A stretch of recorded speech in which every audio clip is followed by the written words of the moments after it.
Coming to you live from the Business RadioX studio, it's Franchise Marketing Radio, brought to you by IDS, an award-winning digital marketing agency that delivers integrated marketing solutions for franchisors, franchisees, and franchise development teams. Learn why over 75 brands depend on IDS's team of dedicated marketers and client service professionals to deliver a strong ROI on their marketing investment. Go to idsfranchisemarketing.com for a complimentary digital audit and consultation. Hello, everybody. Welcome back to another episode of Franchise Marketing Radio. I'm your host, Rob Ganley.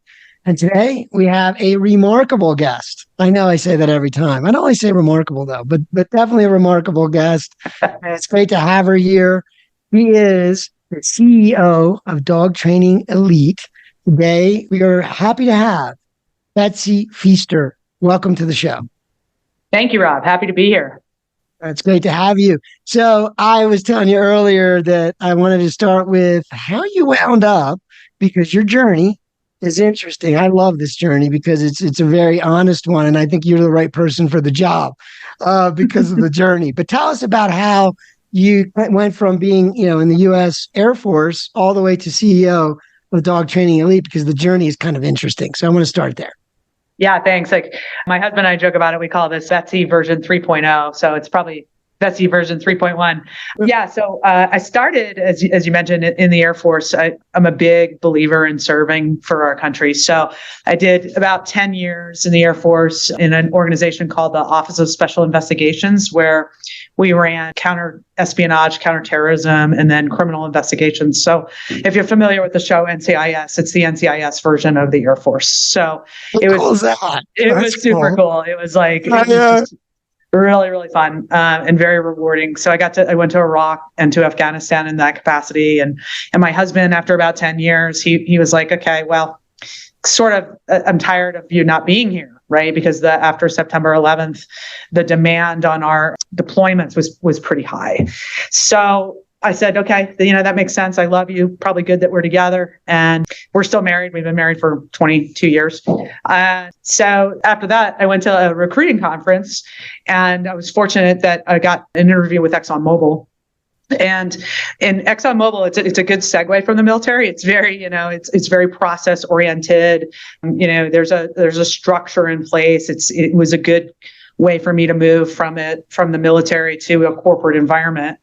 And I was very fortunate there. I happened to, meet the right people and work as hard as I could. And I became an executive in about 3 years. So I ended up working at ExxonMobil for another 10 or 11 years. I was an executive for, 75% of the time. So that was neat. During that time, we were able to go to Africa for 6 years, and we were able to learn a lot about how corporate structure is developed, how successful corporations operate. So it was great. Just at some point, I just didn't love it as much as I wanted to. And what I did know is I love dogs, and I love kind of still being in business. So my husband did it. He just was Googling one day because he could tell I was less happy than I normally am. I became like overly dedicated to fitness. That was my outlet. And he was like, there's something really wrong with you. So he actually found Dog Training Elite just doing a Google for dog training franchises or dog training business. And he set it up. And so about 2 years ago, we came out here for approval day, and we fell in love with the staff at the time and the model about how we could continue to do company service, community service, doing service dogs and therapy dogs, helping veterans, because I personally have a service dog because of some of my PTSD. So they helped me train my dog. And then once that happened, I started really being involved. So we actually bought our initial franchise was in Southeast Louisiana, so Baton Rouge and New Orleans, and we really, really love that area. But I'm from Philadelphia, and my parents are getting a little older. And because our business did better than we thought it was going to do, we were like, oh, well, we'll just kind of live off our ExxonMobil money and it'll be fine. But the business did well. So we took the opportunity because we were so happy and so grateful to be doing something that we loved and making a living at it. that we bought a territory outside. We bought basically Philadelphia, not the center city, but the surrounding areas of Philadelphia, which is where I'm from. So it gave me so we opened up that franchise, gave me an opportunity to really get involved with my family a little bit more, see my brother, my only niece, and my parents. So that was really wonderful. And then there was some turmoil up here at the headquarters, and there was, the original CEO resigned. They had an interim CEO. And they asked us to be on the board. So we came on the board. And through that process, I started asking some questions. And there was just this realization that I was probably the right person to help grow the franchise and help stabilize what we'd achieved. And so they asked me to do it. Originally, I said no, because I left ExxonMobil because I didn't want to compete for the CEO job. And then I went home and talked to my husband and just realized how much we loved this business. So we ended up saying yes. And now I've gotten teased by 3 of my former colleagues at ExxonMobil. They're like, "You left because you didn't want to be a CEO. Now, what are you doing?" But it's a lot different. And so that's how we got here. It's just, we're very happy to be here. And we think it was all meant to be. So we're excited about it. Yeah, well, I know the difference. It's interesting. Like, you said a lot of cool stuff there. I'm from Philadelphia, by the way.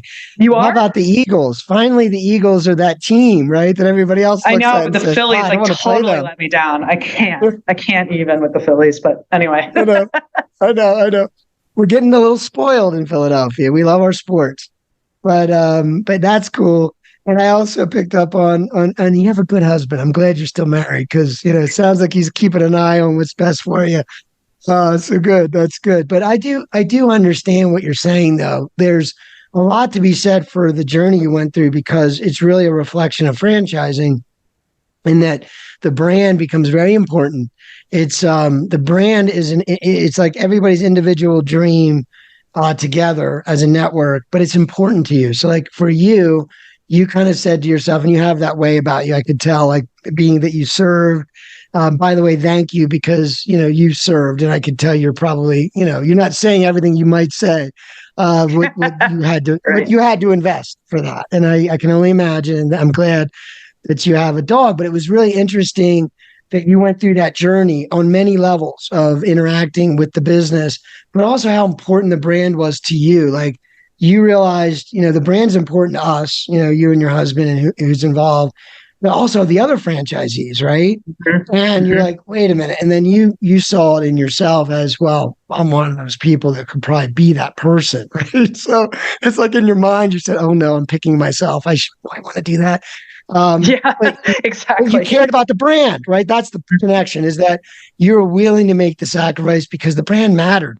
And that's what franchising produces, is that sort of pride and that sort of, caring about it. And you're a franchisee, you're a franchise owner coming in. Well, you were, and that's where you came in, and that's where you developed that loyalty. I mean, there's a lot to be said. So, all right, now let's jump over to CEO, right? So you are CEO of this brand, and I noticed that last year you guys did quite a bit of growing. So tell me about that. Tell me what that means for the future, like your vision for how you will approach growth, what some of your goals are. And I know, just kind of tying it to the real purpose, which I thought was, as a dog lover, we talked earlier, I'm a dog lover, but, I just think it's amazing what dogs can do for people. Like, where I think we've learned a lot more over the last maybe 20 years, but the idea of having a service dog for many purposes. And I think you personally can identify with that, but also the experience of being an owner and now part of this brand. Tell me how growth is tied to sort of that goal that you might have to help more people, right? But tell me how that looks, because you grew a lot last year. You're absolutely right, Rob. So like last year, we were growing at such an exponential rate. The CEO at the time actually made a conscious decision to say, look, we need to pause, right? Because we want to make sure that we're doing this systematically, and that the franchisees are happy and the franchisor is happy. So there was a conscious decision near the end of the year, I think, to say, listen, let's just pause for a little bit. So we did that and kicked it back up again in, maybe the first quarter of the year. So I actually, back to the why, one of the reasons I wanted the role is I thought that was a really pragmatic decision. It showed that again, to your earlier point, that it's a family rowing in the same direction, right? We don't want to dilute the brand by growing too fast. And so I thought that was it was a difficult decision to make, because obviously that stops revenue for the corporation on one portion of the revenue.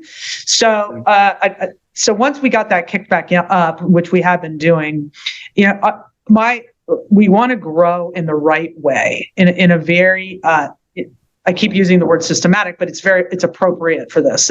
It's not, to use a military term, we're not doing a ready, fire, aim. That we are ready, we're aiming, and we're firing, so that we all understand what we're trying to achieve.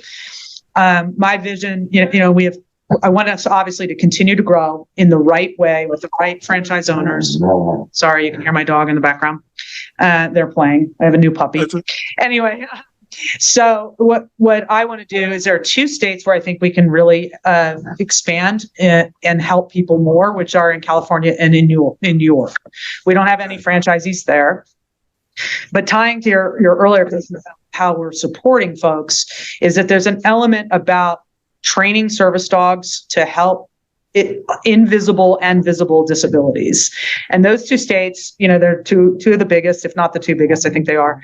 We really need to be able to broaden that to help more people, because there's this tendency especially after COVID, right? A lot of people got dogs. It was easy for us to kind of fill that gap. But really now what we want to do is, because of COVID and some of the potential mental health issues that came out that resulted from it, we want to be able to help people with anxiety, people with, psychological concerns. Stevie, stop it. Sorry. See, by the way, that's perfect. We're doing a dog. We're talking dog businesses, so the barking, whatever. It's all good. They're always in my office. But anyway, and they like to tell me when it's the end of the day. So what we want to do is continue to. There are 2 types of ways that we can help the community and help serve. One is through training service dogs, which we're able to do at a much lower cost because of our model. So if you were to look up, dog, I want a service dog, I want to buy a service dog, it's probably going to cost you in the $25,000 mark, because you're buying a dog that's been trained and blah, blah, blah. We train with the client. So if you needed a service dog, Rob, we would work together on your service dog, which allows us to lower the cost, because we're not taking the dog in and boarding it and training it for a year. We're working on it with you. So that's one way that we're able to kind of help more people, because it's much more cost effective. The second way is we train therapy dogs. So we train dogs that can go out into, rehab centers or the VA and start helping people, just by petting a dog, right? Like just kind of feeling better, because there's an element of the dog, obviously I'm very biased, I'm a dog person, but that can at least calm your anxiety just by hanging out and having a dog sit in your lap. So we train dogs to go do that. We also do some autism support and things with children that really need, kind of the soothing effect. And also, back to your earlier comment about the capability of dogs, it's pretty cool. We've done some studies, I've read some studies that, if they would have taken, for example, instead of going through all the COVID testing and all of that, if dogs can detect that stuff. So just think about that in those terms. If you have kids going to school and they can't go to school because maybe somebody in their class was near someone with COVID, the dog could sniff that out. So it's an opportunity lost, but maybe one in the future. So we'd like to grow in that space as well. Yeah, amazing. It's very interesting. That was a long answer, sorry, which was distracted by. No, but you kind of, I wanted to dive deeper into the service dog part. So tell me a little bit about, let's talk about the business model a little bit, right? Mm-hmm. You're a local owner. You're focused on training service dogs for individuals and for organizations. Tell me a little bit more. How does this work in terms of, well, there's 2 parts. The first question is more on the business side. So let's just talk about the revenue streams and what makes your model a little unique, other than the fact of what you just said, which is helping people in a way that I think is really rewarding. But tell me more about what makes your model a little more unique, and what would you compare it to in terms of other models, other brands that might be similar? I mean, maybe you're totally unique, but help differentiate your training business from others? Yeah, I think we're kind of a niche service in the dog training world because we are mobile, right? So the model is we're able to bring on franchisees at a lower cost. There's not brick and mortar that's required, right? You can come in, you can have your own car, and you can go out and start training dogs. And that's what we like to do. We like to have people building that relationship between the dog and the client and the handler, right? The dog, the client, and the trainer. So we're going to your house and we're doing it on your schedule. So if you're doing radio shows all day and you can only do it at 7 p.m., then we're going to go ahead and schedule that training session at 7 p.m. We'll be there, and we'll work with you for an hour. Gotcha. So the most similar, and then after you finish that kind of private in-home session, we do group classes to help the dogs socialize with each other and get the handlers a little bit more confidence in working in, the park, doing off-leash recall and things like that. Gotcha. So the most comparable thing would be, kind of a mobile dog groomer or, anything where you don't have to have a facility and you're going to people's houses and they're trusting you and you're developing that relationship with something that is so valuable to them with their family pet. Yeah. So that's what makes us a little different. Most dog trainers are, in facility or, what we call board and train. You drop your dog off for 2 weeks and then you come pick them up and we've done your obedience, for example. So that's our niche market. That's what separates us from other dog trainers. But there are some similarities in other business. The way that, from putting on my ExxonMobil hat, right, as a franchisee, like I said, since we're mobile, it's very low initial capital investment.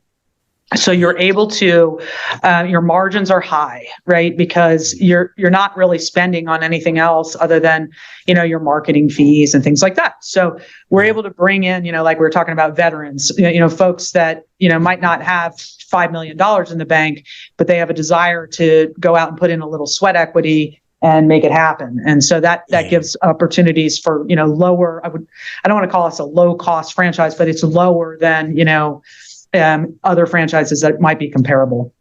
Right. Yeah. Well, and so tell me a little bit about, let's dive in because you said niche and I feel like it is too. Like I don't claim to know all 7,000. I think there's around 7,000 brands. Come on, Rob, this is your radio show. I'm going to start teasing you about it. Yeah, I should know every brand. No, I don't know every brand, but I know a lot. And I feel like yours is unique. So tell me a little bit about, I've been hearing a lot about mental illness being epidemic proportions. Like it's worse than we might detect. Some of us might be closer to it and agree, but I don't necessarily notice it versus say 20 years ago. But that's what I hear is that people are struggling, right? And COVID was a big driver. And then there's other things going on in our world today. So you have this. What I'm really getting to is what are the drivers for your marketplace? And I feel like that's a big one because it's also one that we don't talk about. We don't market about. Like that's the beauty of a model like yours where it's like, this massive demand, but I don't think people are connecting yet. Like that this having a service dog could be game changing for you versus every other option that you might be pursuing, which is taking drugs or doing this or doing that. Reality is, this is information they probably not everyone's aware of. Yet we have this big problem of mental illness. Tell me how this connects. Like when you're talking to someone about the opportunity, what does that marketplace look like? Is that one of the drivers? Obviously, veterans is a big thing. Unfortunately, we're having issues in the world today. So I'm thinking more of our veterans are affected. So it's like, what are the drivers? Like to me, there's demand, massive demand coming and probably increasing. Can you share more about how that looks for you and how you're playing a role in helping? Yeah. So, I mean, the number of folks that have had, the kind of the anxiety issue about after COVID and there are two ways that we're able to help. To me, that's a big area that I want to be able to help with because folks are, the social anxiety piece is grown significantly. So we want to go after, that comes out wrong. We want to be able to help folks in that space be comfortable going to school again or be comfortable. And a dog can do that for you, right? If you don't want to make eye contact with someone, then you can just make eye contact with your dog. And only, service dogs are the only ones with significant public access. You can go anywhere with your service dog, provided the service is needed. So for me, it's a really big, because like you said, I'm not sure folks are really connecting in that space, because they're like, I don't want, I don't even want to go outside. I don't even want to talk to a dog trainer. But that's one of the things that's nice about our model, is you're not coming to a big group class. It's just us, right? Like if you can deal with me, then you're in pretty good shape, right? I'm just coming over. Yeah. I'm going to work with you and your dog. So that kind of invisible disability thing is a big one for us. The other thing that we've seen that through the COVID process is that dogs have developed significant anxiety, like what we call fear aggression. So because they haven't been able to go out and meet with other dogs and go to dog parks or do whatever, now they're afraid of people or other dogs, because, look, maybe it's a puppy you got, and you because of COVID or in the epidemic, you weren't able to have friends over and do all that, right? So now all of a sudden you're out and you're having friends over, and you have a German Shepherd who's incredibly territorial. So we can help folks in that. We like to focus on that as well. Make your dog get through COVID, right? The PTSD associated with the disease, with the epidemic, hits both people and puppies. So I've never heard that, but it makes total sense. And yeah. In Philly, I had it a lot. It was wild. Yeah, interesting. Yeah, no, I've heard a lot about service dogs too. Just as I said, the original reason for the question is I feel like I do a lot of work in senior care as well. Like I have some brands in that space. And one of the biggest things about that is just the lack of awareness. Like people don't talk about their problems. They don't know there's others to help them with that problem. That's what I'm saying. I feel like, yeah, man, like if you realize how game changing it was, like that's going to, like all of a sudden people are going to be like, we need you on 60 Minutes. Like I'm sure there's been stories, but the point is that having a service dog is not for like the extremes that we might have thought that they should be. I think it needs to be probably, well, I don't know how many tens of millions are affected by mental struggles, right? But that's the numbers they throw out. Everybody would benefit, right? So like that's a pretty big market. But it's all good. I've been a dog lover my whole life, so I feel like they're family members, and certainly can see where they've helped me, even not trained, by the way. My dogs were not very well trained, and I'm sorry to say I should have done a better job. That's okay. Now you know who to call. But when I get a new dog, which I plan, I'm going to be seeking you guys out. So hopefully no problem. You can come to Salt Lake and I'll do it for you. But it's kind of cool. Like I've had for example, I did a dog for a therapist that they just wanted to have a dog in their office, and there was a young child who hadn't spoken in several years because of a traumatic event. And so the therapist, I brought the dog in. The therapist and I stepped out to talk about how the dog would be used in the therapy. And the next thing you know, we heard the child speaking through the door to the dog. Now, it hadn't spoken in years. Yeah, like I almost started to cry. So it's just stuff like that. It's incredible. So hopefully we can get, some more exposure on what they can do so that we can help some more people.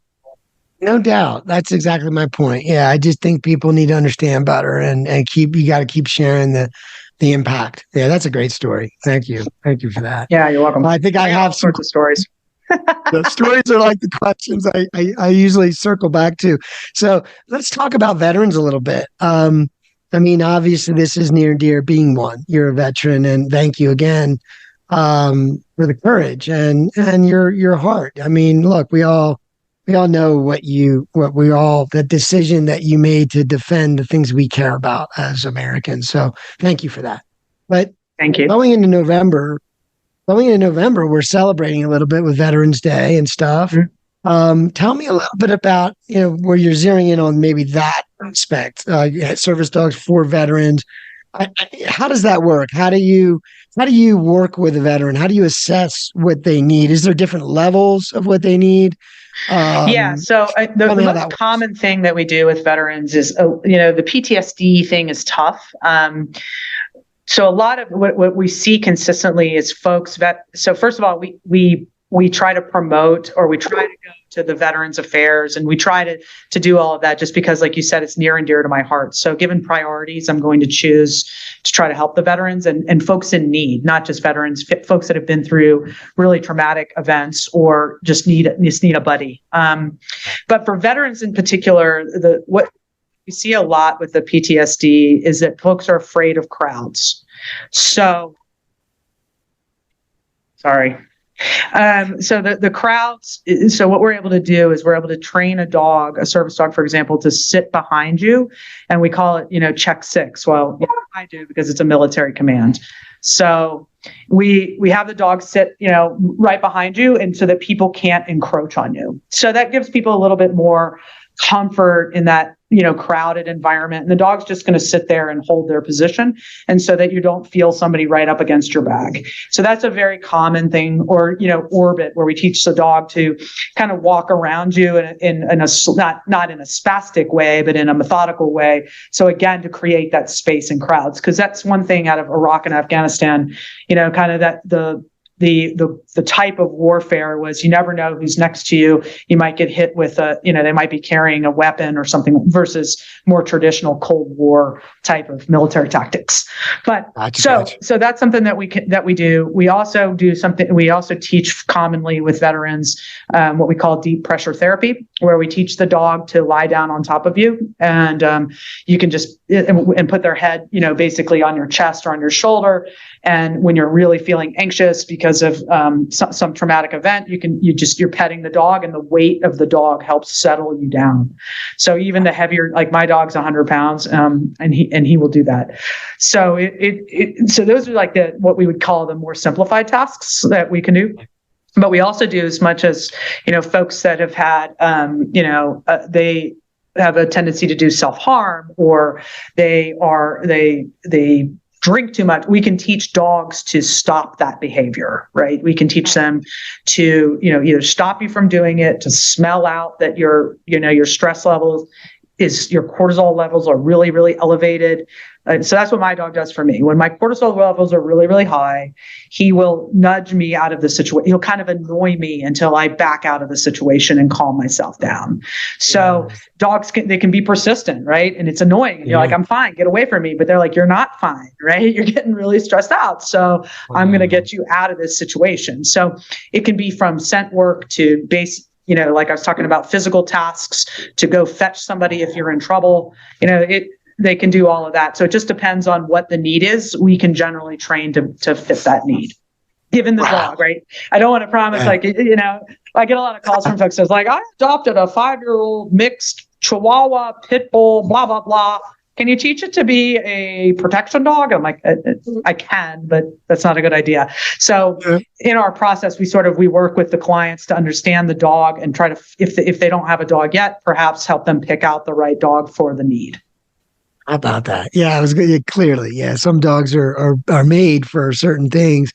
It's funny that you brought that up about putting the dog on you like that. I remember I told you earlier I had labs when I started my last set of dogs that I had, and I love that. I used to put Jake, who was my yellow lab, and he was chill enough to do that. So he would just chill on me, but he was so big.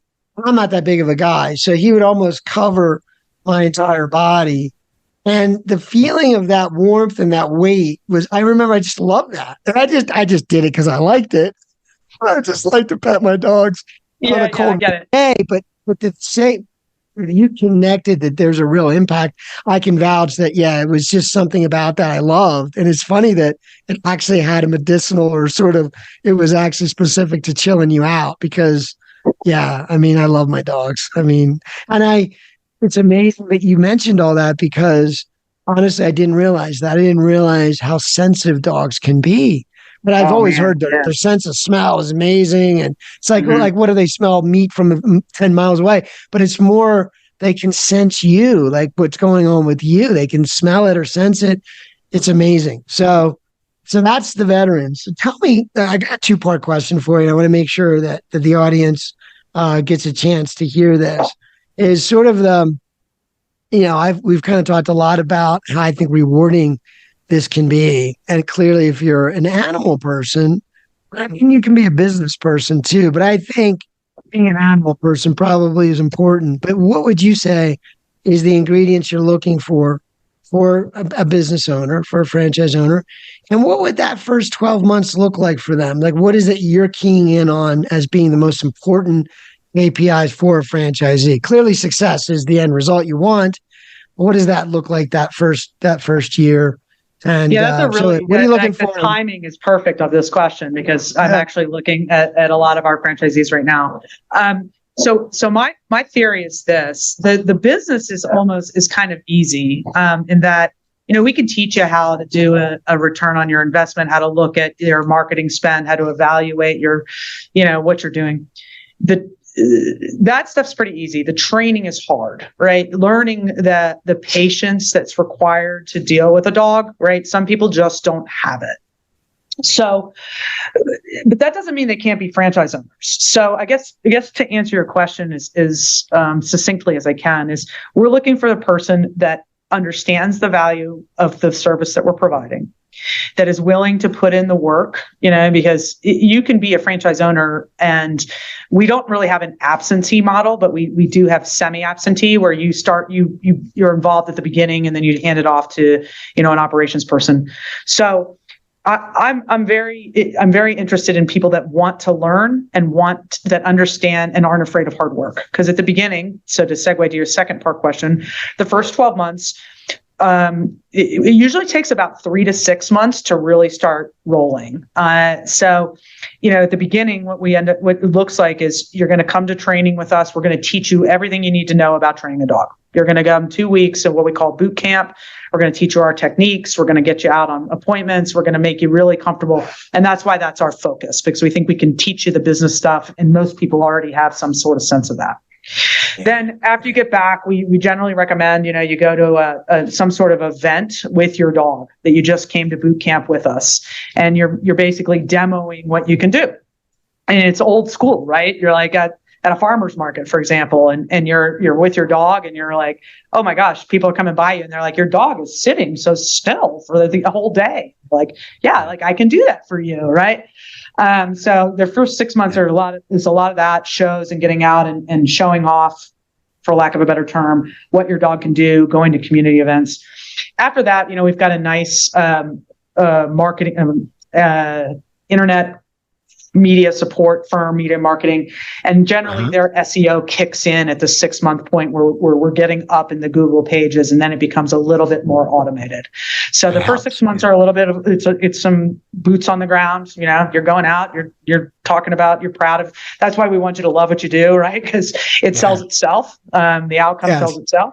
And then once that Google searching SEO work kicks in, it's a lot easier. You're starting to get web referrals and you're getting personal networking referrals, and so after that, you're in good shape. You're in good shape. Yeah. And I would think, just as a marketing guy, as a technology marketing guy that started on Google from the beginning, it's all about intent. And as I said, it could be challenging, but I got to believe there's a lot of unique things you do that people are wondering or need help on. And it seems like a really cool topic to be discovered. So I'm sure that'll only be a growing concern for your brand and the things you're doing for people. So yeah, that's good. And, but I also see it as being very community focused too, because like here in the Springs, like if I were to tell some friends about it, I could tell you right away, they'd be like, oh, that's really cool. They'd be like me, like very interested and intrigued with how the impacts are made. And I do see a lot of people in stores. It's pretty common here where I am to see service dogs with people. So I would say almost anytime I go to Walmart, I'll see service dogs. So that's actually one of the challenges we have, not to interrupt you. It's interesting because you can go on the internet and pay $50 and get a form that says they're a service dog, but they're not a service dog. And so actually, as a segue, Texas just passed a law that you get something like some exorbitant fine if it's quote unquote a fake service dog. So you don't want to do that, I guess. So sorry to do that. But I'm with you. I'm like, what is that? That's not a service dog. I can tell. They just want to go everywhere with their dog, but they just want to take their dog in. Yeah, for sure. Yeah, I got you. I could see people doing that. Yeah, well, no, that's good to know, and I think that's an important distinction. And you know what? That's just too important. This stuff's too important. Don't use that. It's like parking in handicap spots. Yeah, it really is. It's like, why are you doing that? Come on, man. Have a little integrity with the process. Yeah, exactly. So tell me, as we wrap up, I appreciate your time, and I want to share that. I want to ask this because I think someone with your background might have a pretty interesting answer. You can answer it a couple different ways, really, just from what comes to your heart. Um, but then being through all the things you've been through war, you've been through military, you've been through, obviously college, and then you've been in the corporate world. You probably met a lot of really smart people, I gotta believe. And I know for me, I've always appreciated the mentors, the managers, the people that inspired me or even encouraged me. Is there anybody along the way that there was a principle or an idea that you'd like to share or something that you still use in your management style or leadership style? Or it could be a principle, it could be something someone shared with you, it could just be something dad told you over and over again. But is it something you're using that you feel like, yep, that's me, man, and that's how I roll? Is there a principle or an idea you'd want to share with that? Well, it's a good question. I could answer it in a number of ways, as you might imagine. I'm going to say something that's going to sound ridiculous, but I'm going to say it anyway, just because you're from Philly, and so I'm going to tell you. It was actually my childhood riding instructor, my equestrian instructor. Yeah.